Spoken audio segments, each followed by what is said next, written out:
DB live radio, आपकी आवाज। खबरें आज की। नमस्कार, मैं हूं समीर आत्मज मिश्र। मुंबई के धारावी रीडेवलपमेंट प्रोजेक्ट पर रोक लगाने से सुप्रीम कोर्ट का इनकार। महाराष्ट्र सरकार और अडानी ग्रुप को नोटिस। 25 मई को होगी अगली सुनवाई। यूपी में पुलिस अधिकारी के बयान पर मचा हंगामा। विपक्ष ने लगाया अफसरों के राजनीतिकरण का आरोप। ये अनूप चौधरी ने तो दंगा कराया था। अनूप चौधरी कह रहे थे गोली चलाओ। देखा सबने कि नहीं देखा? कोई सीईओ थे जो हुआ था, तो उनसे क्या उम्मीद करोगे? संयुक्त अरब अमीरात में 2 और भारतीयों को मिली मौत की सजा। होंगी खेल की खबरें और बात होगी औरंगजेब पर चल रहे राजनीतिक विवाद की भी। नेहरू की नजर में औरंगजेब के इस्लाम के प्रति समर्पण ने भारत पर शासन करने की उसकी क्षमता को कमजोर कर दिया। लेकिन पहले हेडलाइंस।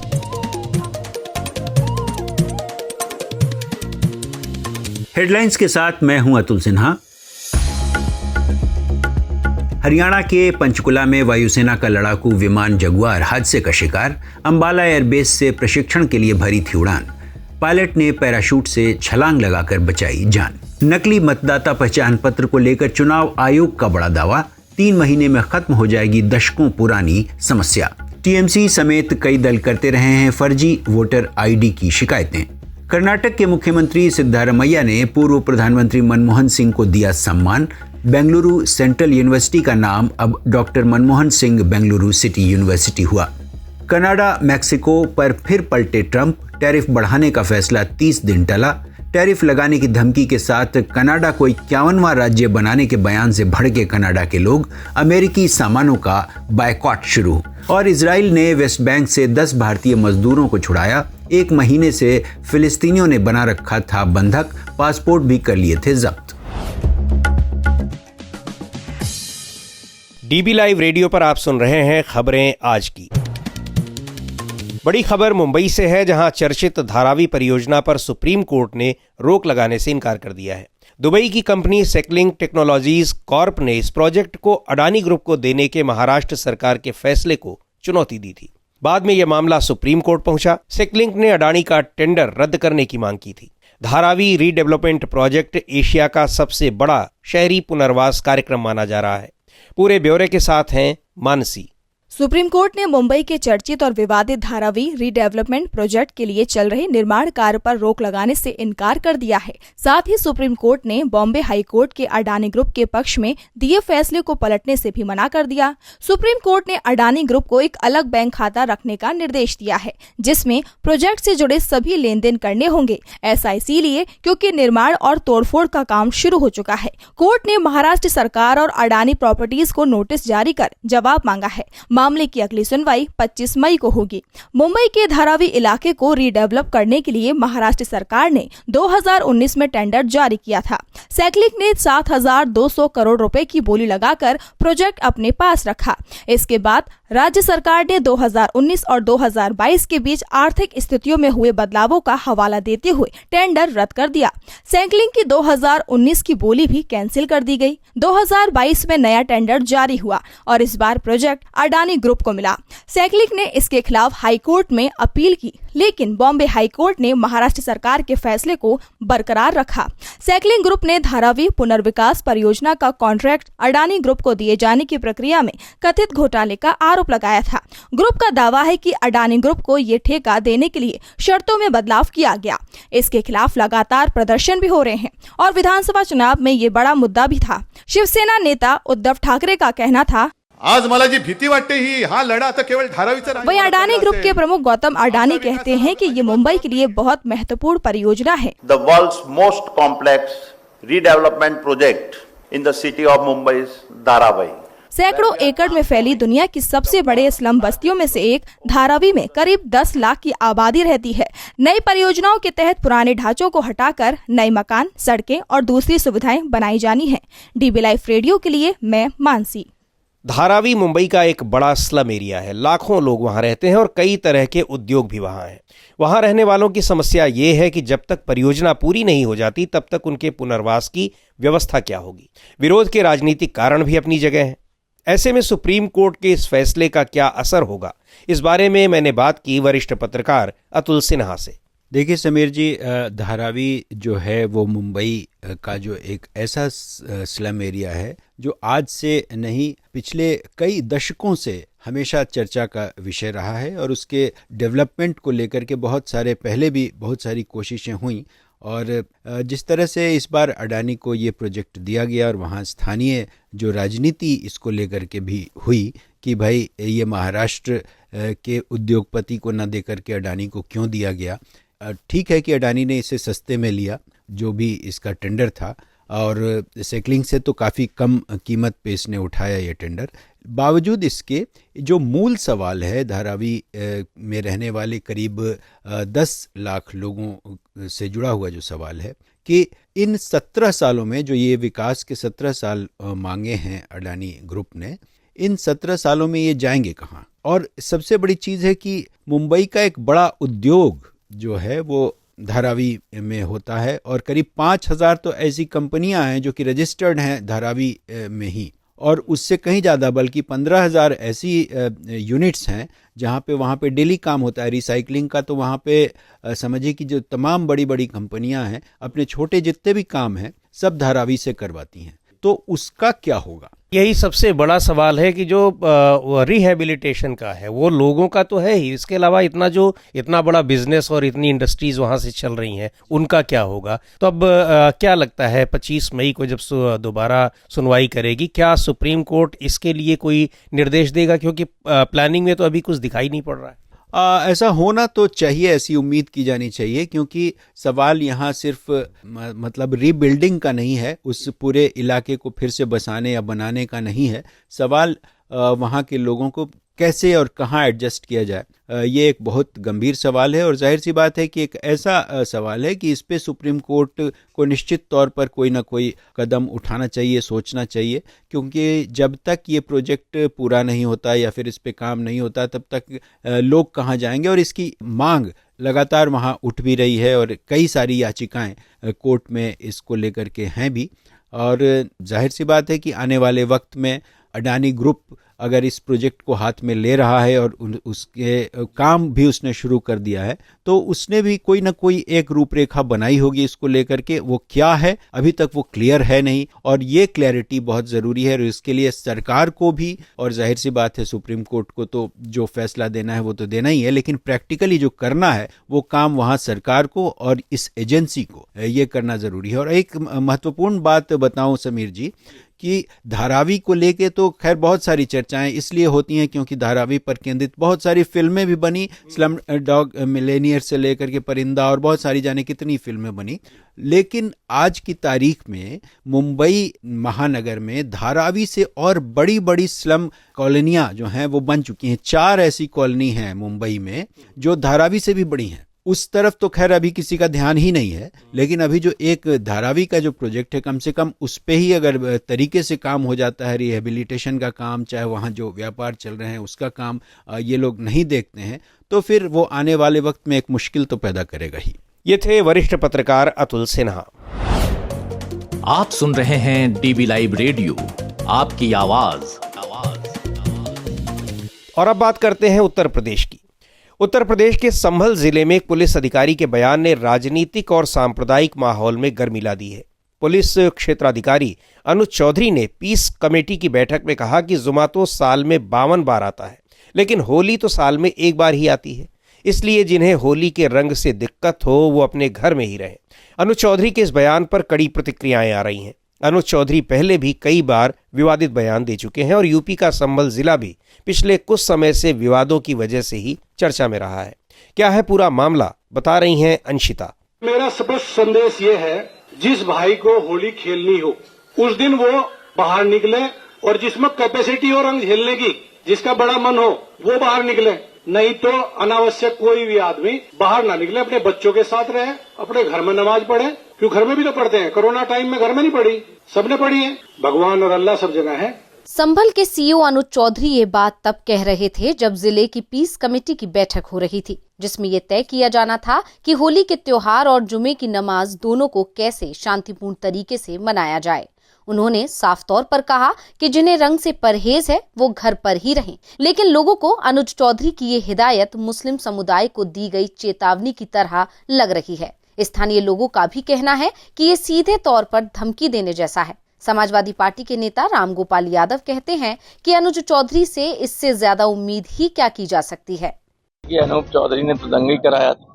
अनूप चौधरी कह रहे थे गोली चलाओ, देखा सबने कि नहीं देखा? सबने देखा है। कोई सीईओ थे जो हुआ था, तो उनसे क्या उम्मीद करोगे? कोई ठीक बात करेंगे? जब कभी व्यवस्था बदलेगी तो ऐसे लोग तो जेलों में रहेंगे।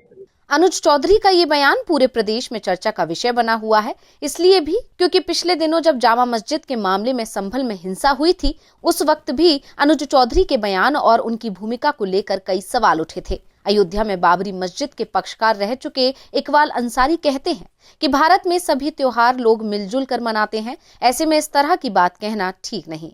ये होली, दिवाली, ईद, ये परंपराएं हमारी बचपन से है।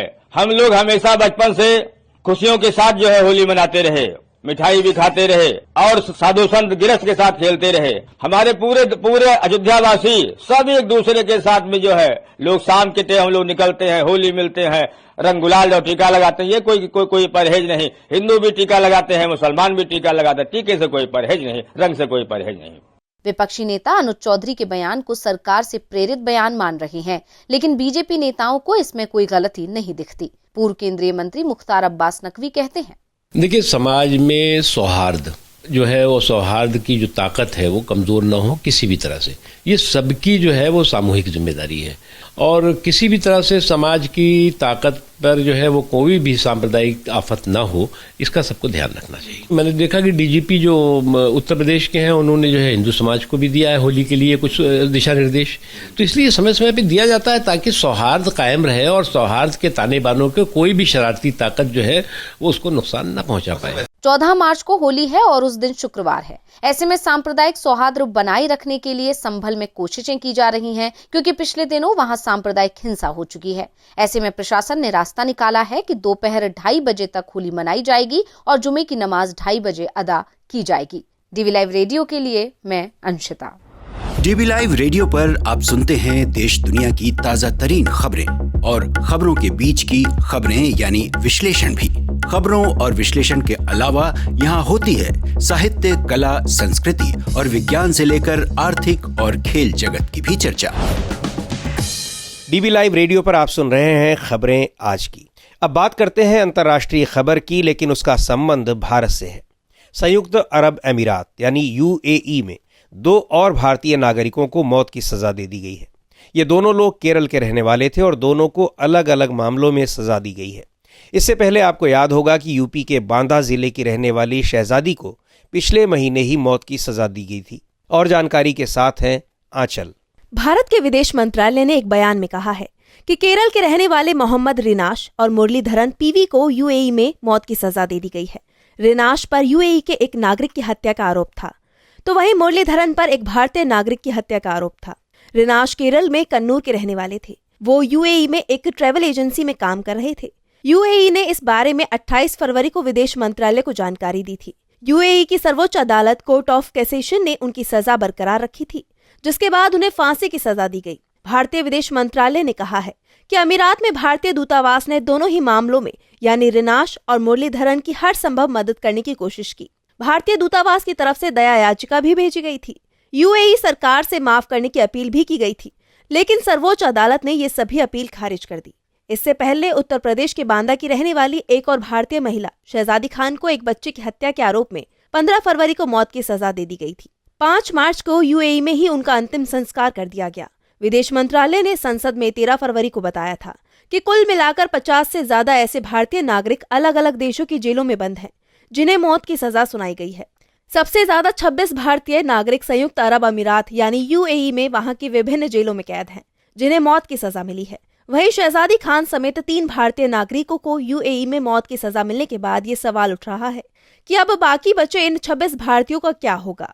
संयुक्त अरब अमीरात के अलावा सऊदी अरब में 12 और कुवैत में 3 भारतीय नागरिकों को मौत की सजा सुनाई गई है।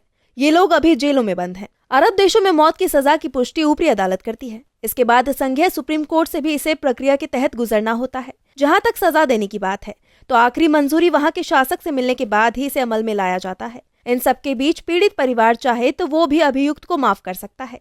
यूएई में त्रिस्तरीय कोर्ट है। निचली अदालत के बाद कोर्ट ऑफ अपील है, फिर सुप्रीम कोर्ट है, जहां किसी भी मामले की आखिरी अपील हो सकती है। डीबी लाइव रेडियो के लिए मैं आंचल। आप सुन रहे हैं डीबी लाइव रेडियो, आपकी आवाज। और अब वक्त हो चला है खेल की खबरों का। खेल जगत की खबरों के साथ हैं यश त्रिवेदी।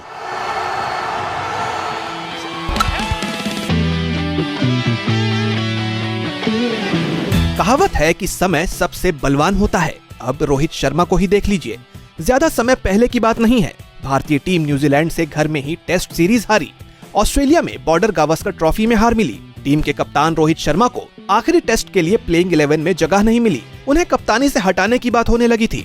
रोहित का करियर खत्म माना जा रहा था। ऑस्ट्रेलिया से लौटने के बाद जनवरी के आखिर तक उनके साथ हेड कोच, चीफ सेलेक्टर और बोर्ड के अधिकारियों के बीच कई तरह की बातें हो रही थीं। लेकिन अब समय बदल चुका है। अभी मार्च शुरू ही हुआ है और रोहित शर्मा को बीसीसीआई की तरफ से तोहफा मिलने के संकेत मिल रहे हैं। भारतीय टीम के चैंपियंस ट्रॉफी 2025 के फाइनल में पहुंचते ही रोहित शर्मा की कप्तानी की तारीफ होने लगी है। आलोचक भी गदगद हैं। ग्रुप राउंड में बांग्लादेश और पाकिस्तान के खिलाफ टीम को एक तरफा जीत मिली। इसके बाद न्यूजीलैंड के खिलाफ 249 रनों को टीम ने डिफेंड किया। सेमीफाइनल में भारत के सामने ऑस्ट्रेलिया की चुनौती थी। रोहित की टीम ने खराब शुरुआत के बाद दमदार वापसी करते हुए ऑस्ट्रेलिया को 264 रनों पर रोक दिया। फिर 11 गेंद बाकी रहते मैच जीतकर भारत फाइनल में पहुंच गया। यहीं से पूरा सिनेरियो ही बदल गया। रोहित शर्मा की कप्तानी में भारतीय टीम चैंपियंस ट्रॉफी का खिताब जीतती है तो उन्हें बड़ा तोहफा मिलेगा। दरअसल एक रिपोर्ट की माने तो बोर्ड की तरफ से संकेत दे दिए गए हैं कि अगर भारत चैंपियन बनता है तो बोर्ड एक स्टेबल कप्तान के रूप में रोहित शर्मा को 2 और साल दे सकता है। यानी बीसीसीआई 2027 विश्व कप तक उनकी वनडे की कप्तानी बरकरार रख सकती है। रोहित अप्रैल में 38 साल के हो जाएंगे। साउथ अफ्रीका, जिम्बाब्वे और नामीबिया की मेजबानी में 2027 में वनडे विश्व कप खेला जाना है। उस समय रोहित की उम्र 40 के पार होगी। रोहित के आलोचक भले ही उन्हें मोटा कह रहे हैं, लेकिन क्रिकेट के लिहाज से हिटमैन की फिटनेस में कोई कमी नहीं है।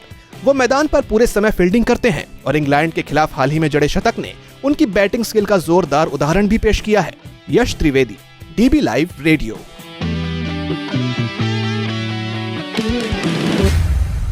मुगल बादशाह औरंगजेब को लेकर एक नया सियासी विवाद खड़ा हो गया है। उन्हें एक क्रूर और धर्मांध बादशाह के रूप में याद किया जा रहा है, लेकिन वास्तव में किसी भी अन्य राजा की तरह औरंगजेब का व्यक्तित्व भी उतना ही जटिल था।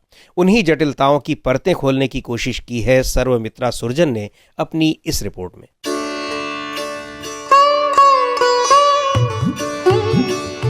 मैं अजनबी की तरह आया था और अजनबी की तरह जा रहा हूँ। ये बात औरंगजेब ने तब लिखी जब वो मृत्यु की कगार पर थे। जीवन के आखिरी दौर में अपने बेटों को लिखे कई खतों में औरंगजेब इसी तरह भावुक, दुखी और आत्मग्लानि से भरे नजर आए। औरंगजेब ने अपने बेटों को जो खत लिखे उनमें कई आशंकाएं व्यक्त की गई थी। अपने तीसरे बेटे आजम शाह को औरंगजेब ने लिखा, मैं शासन करने और लोगों की रक्षा करने में पूरी तरह से असमर्थ था। मेरा बहुमूल्य जीवन व्यर्थ चला गया। ईश्वर यहाँ है, लेकिन मेरी धुंधली आंखें उसकी महिमा को नहीं देख पाती हैं। औरंगजेब को लगता था कि ईश्वर उनकी अधर्मिता को दंडित करेगा। खास बात यह कि उन्होंने एक राजा के रूप में अपनी खामियों पर शोक व्यक्त किया। जीवन के अंतिम पड़ाव पर बादशाह औरंगजेब को अपनी गलतियों का एहसास हुआ तो उन्होंने अपनी वसीयत में साफ लिखा, मेरी मौत पर कोई दिखावा न किया जाए, मेरी कब्र पर कोई इमारत न बनवाई जाए, सिर्फ एक चबूतरा बनाया जाए, कब्र खुले में होनी चाहिए। मैं नहीं चाहता कि मुझे छांव नसीब हो, मौत के बाद मेरा चेहरा भी न ढका जाए ताकि अल्लाह से सीधे रूबरू हो सकूं। उस दौर में मौत के बाद भी स्मृतियों की भव्यता की लालसा राजाओं को रहती थी, लेकिन औरंगजेब का मकबरा कच्ची मिट्टी और लकड़ी का बना था। जब 1904 में लॉर्ड कर्जन भारत आए तो एक शक्तिशाली बादशाह के इस साधारण मकबरे को देखकर चौंक गए और उन्होंने उसके चारों तरफ संगमरमर की दीवार बनवाई। आज औरंगजेब को लेकर कई तरह के दावे हो रहे हैं कि उन्होंने हिंदुओं पर कितना अत्याचार किया, सत्ता के लिए किस तरह अपने पिता को कैद किया, अपने भाइयों को मौत के घाट उतारा। हालांकि राजगद्दी के लिए अपनों का खून बहाना केवल मुगल सल्तनत में नहीं हुआ, इतिहास के तमाम पन्ने ऐसे प्रसंगों से अटे पड़े हैं। औरंगजेब का पन्ना भी उनमें शामिल है। औरंगजेब ने अपनी सत्ता और साम्राज्य विस्तार के लिए बेशक बहुत रक्तपात किया और आज के मानदंडों के हिसाब से जनता पर अत्याचार भी किया, लेकिन इस बात को खारिज नहीं किया जा सकता कि 49 साल यानी लगभग आधी सदी तक इस मुगल बादशाह ने 15 करोड़ की आबादी पर राज किया। उस वक्त मुगल साम्राज्य भारतीय उपमहाद्वीप के एक बड़े हिस्से में फैल गया था। संपत्ति, साम्राज्य विस्तार और आबादी के मामले में औरंगजेब की शक्ति यूरोप से बढ़कर मानी जाती थी। औरंगजेब ने खुद को दुनिया का कब्जा करने वाला यानी आलमगीर कहा। अपने जीवन काल में ही औरंगजेब ने पूरी दुनिया का ध्यान अपनी तरफ खींचा। 1675 में इंग्लैंड के मशहूर कवि जॉन ड्राइडन ने औरंगजेब नाम का एक नाटक लिखा। ये नाटक मुगल सम्राट औरंगजेब, उनके भाई मुराद बख्श और उनके पिता शाहजहां के इर्द गिर्द घूमता है। यह नाटक ड्राइडन की सर्वश्रेष्ठ दुखांत रचना मानी जाती है। औरंगजेब के शासन में कई यूरोपीय यात्रियों ने भारत की यात्रा की, औरंगजेब से मुलाकात की। उस समय ब्रिटिश, डच, पुर्तगाली और फ्रांसीसी व्यापारियों ने उपमहाद्वीप के कई हिस्सों में अपनी गतिविधियां स्थापित की और मुगलों के साथ व्यापार समझौते किए। 1618 में जन्मे औरंगजेब ने 1658 में 39 साल की उम्र में राजगद्दी संभाली और 1707 में 88 वर्ष की उम्र में इस दुनिया से कूच किया। औरंगजेब में अपने साम्राज्य को चारों दिशाओं में बढ़ाने की अदम्य लालसा थी। खासकर दक्कन में मुगल साम्राज्य को ले जाना उनकी खास उपलब्धि रही। हालांकि उनका व्यक्तित्व परस्पर विरोधी इच्छाओं और प्रेरणाओं के मिश्रण से बना था, जिसमें एक तरफ शक्ति और संपत्ति की चाह थी, दूसरी तरफ निजी जीवन में हद दर्जे की सादगी थी। औरंगजेब पर आरोप लगते हैं कि उसने लाखों हिंदुओं को मारा, मंदिरों को नष्ट किए, लेकिन उन्हीं औरंगजेब के शासन में कई ऊंचे पदों पर हिंदू ही विराजमान थे। औरंगजेब ने हिंदू मंदिरों की रक्षा के लिए कई आदेश जारी किए और ब्राह्मणों को वजीफा और जमीन दी। इतिहासकार प्रोफेसर BN पांडे लिखते हैं कि प्रयाग, काशी, मथुरा में औरंगजेब ने 200 मंदिरों और ब्राह्मण पुजारियों को जमीनें दान की थीं। देश के पहले प्रधानमंत्री पंडित जवाहरलाल नेहरू ने भी अपनी पुस्तक डिस्कवरी ऑफ इंडिया में औरंगजेब की कथित कमियों को विस्तार से सूचीबद्ध किया है। नेहरू जी लिखते हैं, जब औरंगजेब ने पहले के मुगल शासकों के समन्वयवाद का विरोध करना और उसे दबाना शुरू किया और एक भारतीय शासक की तुलना में एक मुसलमान की तरह काम करना शुरू किया, तो मुगल साम्राज्य टूटने लगा। नेहरू की नज़र में औरंगजेब के इस्लाम के प्रति समर्पण ने भारत पर शासन करने की उसकी क्षमता को कमजोर कर दिया। नेहरू जी की भांति और भी कई इतिहासकारों ने औरंगजेब की कमियों की पड़ताल की है, लेकिन उनमें अनावश्यक सांप्रदायिकता को नहीं आने दिया। मगर अब औरंगजेब का नाम लेना गुनाह की तरह देखा जा रहा है। यहाँ तक उनकी कब्र को अरब सागर में बहाने की मांग भी उठ चुकी है। हालांकि इतिहास के पन्ने इतनी आसानी से पानी में बहाए नहीं जा सकते। सर्वमित्रा सुरजन।